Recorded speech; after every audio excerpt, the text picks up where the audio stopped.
soap opera. It starts out kind of like a soap opera in a personal life where somebody was developed a Trojan to spy on their ex-lover or something. But it ends up being private investigators using Trojans to attack companies for other companies. And it shows, these were cable companies, telephone companies, cell phone companies, car dealerships. There was a subsidiary spying on its parent company. And of course, the corporations had no idea that the investigators were using Trojan horses to get the information. But just probably what they think they were just using the old-fashioned methods of bribing people and tapping phones. But this is the nature of it now. The remarkable thing about these cases is that they never come into the press, but now they're coming into the press more and more. You just saw the extraordinary Hewlett-Packard case, again, where some innocent executives just stumbled in the middle of this thing where these ruthless private investigators were just going wild, had no idea it was happening, that there was gambling in Casablanca. They had no idea. Okay, so we talked about the corporate sector, and just quickly, the industry response.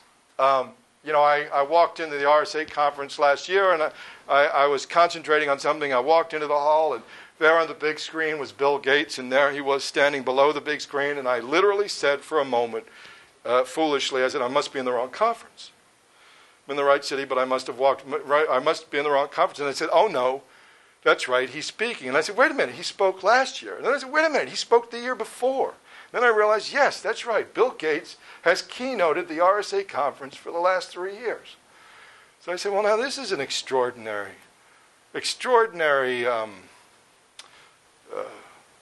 symbol for huh? Irony. Yes, thank you. Particularly because the first of these 3 years, Dan Geer was another person I respect tremendously, who was at that time the chief technology officer at Stake. He basically lost his job because he signed on to a paper that said Microsoft software is a national security problem. Well, guess what? It is. And what this is really about is the human factor. That's what I said. You were going to get a talk about the human factor. And this is a place where the human factor enters in. Because in most people's minds, somehow it's acceptable. So I wrote an article. I said, well, what we know, and I asked some of the smartest people I know, what they would, if the RSA had done something really different, and said, well, Bill, here's what we'll do. We'll put you and your development team leaders in the front row. Thank you. We'll put you and your development leaders in the front row, and we'll have Dan Geer and the 7 people come up, and they'll ask you. They'll tell you what they think. That would be an interesting event. Then there's the government response. Now remember, we started off with a Senate hearing 10 years ago. Okay? After that Senate hearing, within 2 years, there was a Presidential Decision Directive 63. Okay, 2 years, that's pretty fast in Washington. And because there was a sense of urgency and conviction. And then, all of a sudden, it takes 5 years to get to the National Strategy to Secure Cyberspace, which Dick Clark developed and released under his leadership in 2003. It was finally released. It could have been released before then, but it was finally released in 2003. Okay, we're starting to lose momentum here, folks. But then let's look at some of the factors. Well, there was a change in administration that happens every 4 or 8 years. God willing, and then there's the departure of Clark himself, who was a considerable figure in all of this. There was the establishment of the DHS, and the cybersecurity czar position was moved out of the White House, as was FEMA, and you saw how well that worked. And we also had some tax cuts which took away the surplus.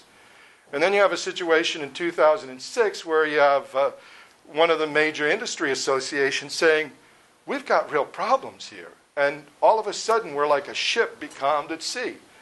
And these are just some news clippings from that period of time, pointing out also that not only were we not making any progress, there was nobody had been appointed to fill the position. This is 6 months ago.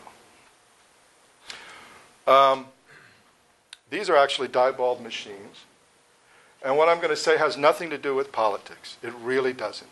Because it could be a single cyber Ted Kaczynski, like the Unabomber, who could change the results of an election if you rely on software in its present state and the systems that are being used in their present state. And this has been documented many different ways by the GAO, by NYU Law School, by Yale, Princeton. Wonderful people have put a lot of work in this. 6 years ago, we were talking about this, and people thought we had tinfoil hats and we were waiting for the aliens to come. This is real, and so I asked this provocative question. We look for the information warfare attack or the infrastructure attack on the power grid or the air traffic control system or the financial system. I propose, for all you know, it might as well have already happened in one of your most vital infrastructures, which is your electoral process itself. I did some work recently on economic espionage. I'm going to skip through that because basically we talked about it in another aspect. And really what we're saying here is in just the very phrases, industrial espionage. And then we kind of started talking about economic espionage as we woke up to the global economy. But really now I think we should be talking about information age espionage. It's different. So, and I won't have time to do this justice, but I asked three big questions of some really people who I respect tremendously, and I'm just going to touch on a couple of their answers. And again, I'll send you all these answers in email, and we can tear them apart. Where are attacks and countermeasures today vis-a-vis 10 years ago or even 5 years ago? What are you seeing out there that surprises you? Let's see. I think I'll go with this guy. No, we'll save one. I got another one for him. Keith Rhodes of the GAO. Very few people speak of the cyber realm as being just another arrow in the adversary's quiver.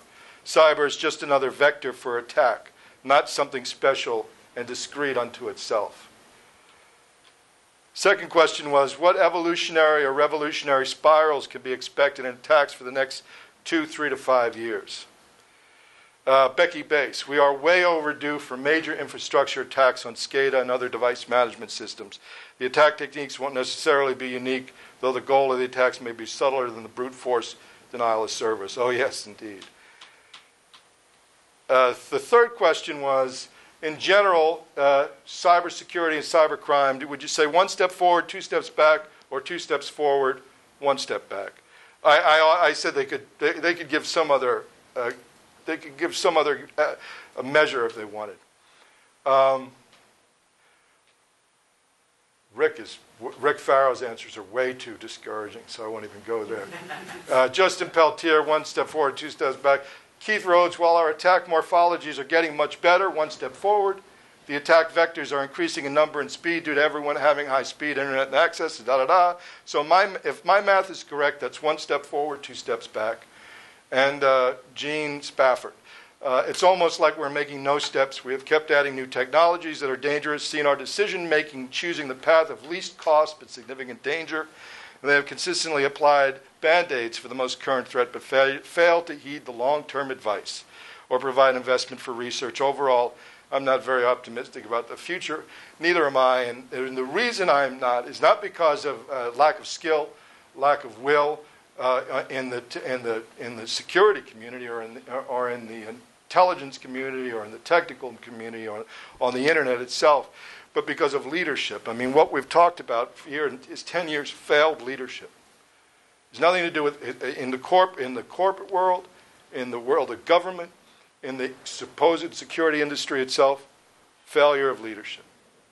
And so I say in closing that your most dangerous adversary is not the hacker, it's not the cyber criminal, it's not the disgruntled insider, it's not even the cyber terrorist. Your greatest adversary is the weak leadership at the corporate level, at